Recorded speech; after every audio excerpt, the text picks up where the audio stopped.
శివకామేశ్వర గారు నమస్కారం అండి. నమస్కారం శ్రీలక్ష్మి గారు. శివకామేశ్వర గారు శ్రావణ మంగళవారం గురించి చాలా వివరంగా వివరించారు. శ్రావణ శుక్రవారం పూజా విధానం గురించి చెప్తారా? ఏ స్తోత్ర పారాయణ చేయాలి, ఏమిటి విశేషాలు చెప్పండి. తప్పకుండా తెలియజేస్తాను.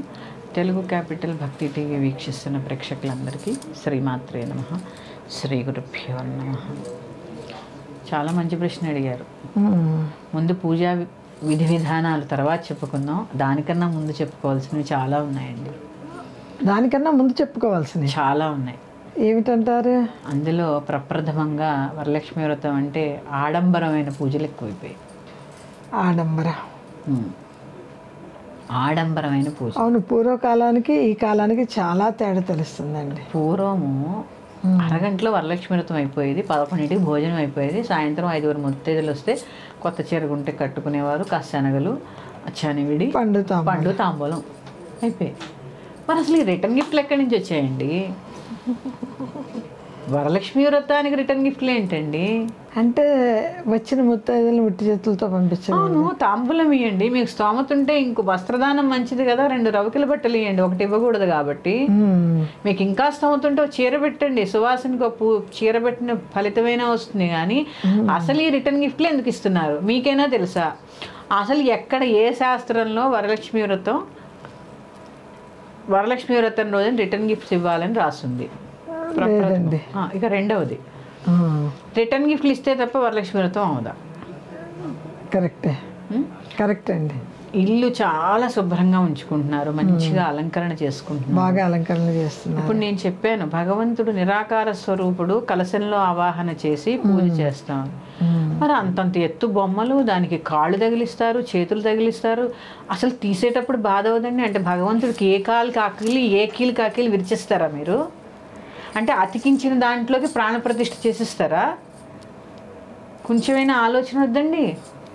వాడు అమ్ముతున్నాడు, మీరు కొనేసుకోవడమేనా? అలంకారార్థం పెట్టుకుంటారండి. భగవంతుడు నిరాకార స్వరూపుడు అని చెప్పడానికే కలశంలో ఆవాహన. మళ్ళీ మీరు లేని ఆకారాన్ని అంతెత్తు విగ్రహం పెడతారండి.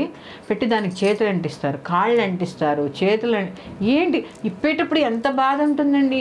సరే, ఇలా జాయింట్లు చేసి ముడివేసి కుట్టిన వాటికి మీరు ప్రాణప్రతిష్ఠ చేస్తారా? ఏమన్యాయం అండి ఇది.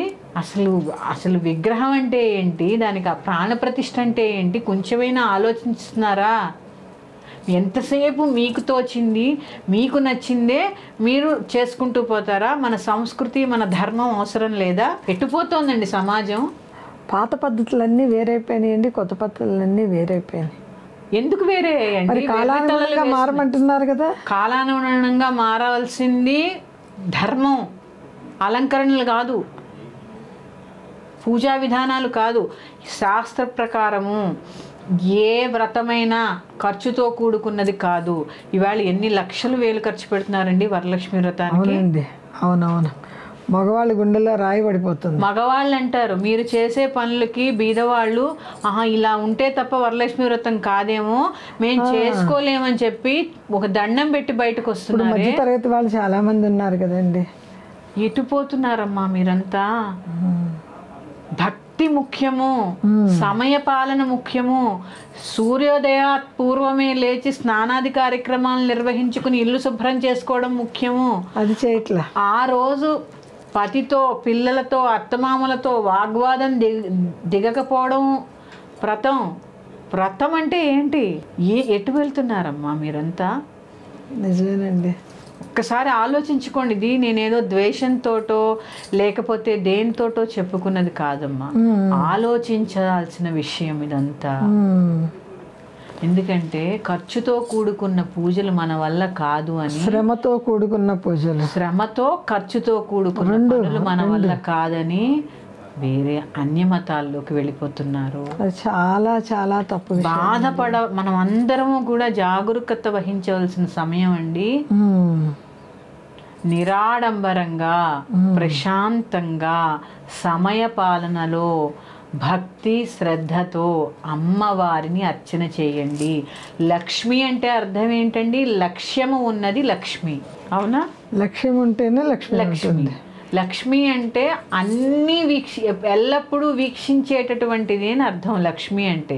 మరి స్థితికారిణి కదండి, ప్రతి ఒక్కరిని గమనిస్తూ ఉండాలి. ఎవరికి ఆహారం లేదు, ఎందుకంటే నారు పోసిన వాడే నీరు పోస్తాడని సామెత కదా. నువ్వు పుట్టినప్పుడే నీకు ఆహారం ఆవిడ తయారు చేసి పెట్టుంటుంది. ఎవరికి ఏం లేదు అని చెప్పి ఆవిడ సర్వవేళ సర్వావస్థలు ఎందుకు కూడా చూస్తూనే ఉంటుంది. అవును, నువ్వు ఎంత లక్ష్యంతో ఉన్నావు, నువ్వు ఎలా ఉన్నావు, నువ్వు ఎలా మాట్లాడుతున్నావు, ఎంత దయతో ఉన్నావు, ఎంత కరుణతో ఉన్నావు, ఇది కదండి అవసరం. ఆడంబర పూజలు ఏంటండి? ఇది సరే పక్కకు పెట్టండి. పక్కింటి ఆవిడ ఇత్తడి సామాన్ల సెట్ కొనుక్కొస్తుంది. ఆవిడని చూసి ఈ ఇంటి ఆవిడ ఇంకో 2 సెట్లు కొనుక్కొస్తుంది. ఏం చేస్తున్నారమ్మా మీరంతా?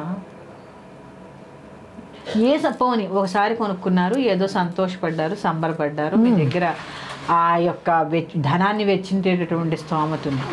ప్రతి సంవత్సరం కొత్తవేంటండి? ప్రతి సంవత్సరం కొత్తవా?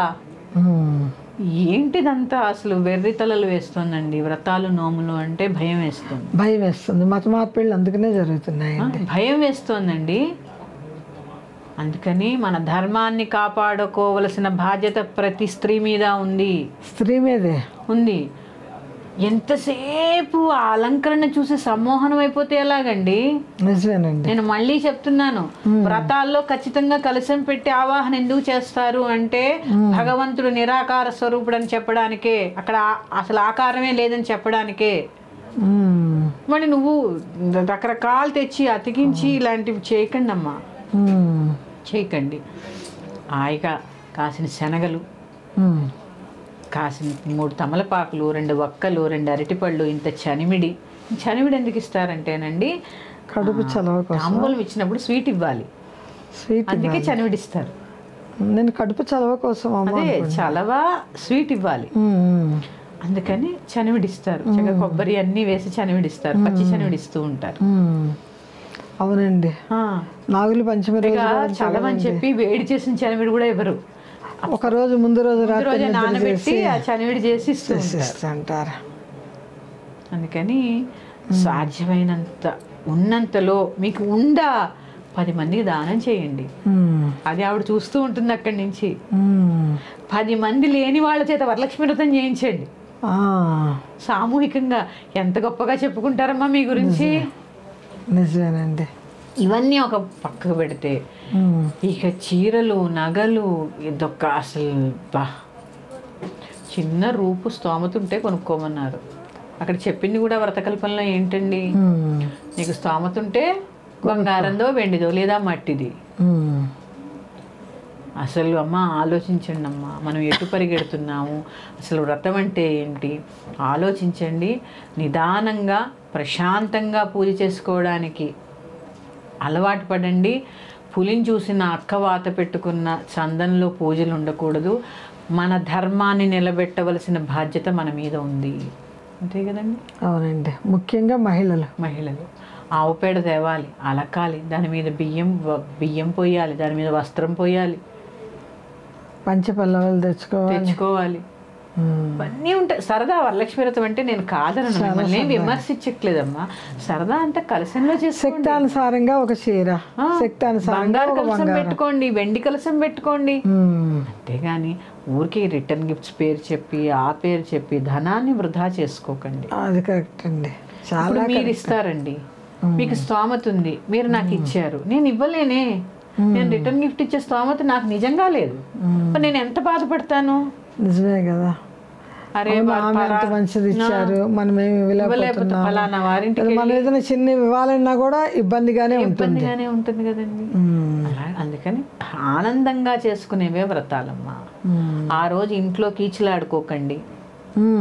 ఏమవుతుందమ్మా, ఈ ప్రెజర్ పెట్టేసుకుంటారు, ఈ అలంకారాలని, ఇన్ని నైవేద్యాలని ప్రెజర్ పెట్టుకుని, ఆ ప్రెజర్ ఎక్కడ చూపించాలి? అయితే పిల్లల మీద చూపించాలి, లేకపోతే మొగుడు మీద చూపించాలి, వీళ్ళు ఎవరు కావాలంటే పని మనిషి మీద చూపించాలి. నువ్వు టైంకి రాలేదు, నాకు పూజలు ఉన్నాయి. పూజ రోజు ఎప్పుడూ కూడా కీచులాడుకోకండి ఇంట్లో. లక్ష్మి నిలబడదండి. లక్ష్మి అంటే కేవలం ధనంలోనే చూడొద్దు, లక్ష్యం కావాలి. లక్ష్మిని కేవలం డబ్బులోనే చూడొద్దండి, చాలా ఉంటాయి లక్ష్మీదేవి ఇచ్చేది. సంతానం ఉంది, ధాన్యం ఉంది, ఆహారం ఉంది, విద్య ఉంది, చాలా ఉన్నాయి. కేవలం ధనంలోనే లక్ష్మీదేవిని చూడడం పొరపాటు.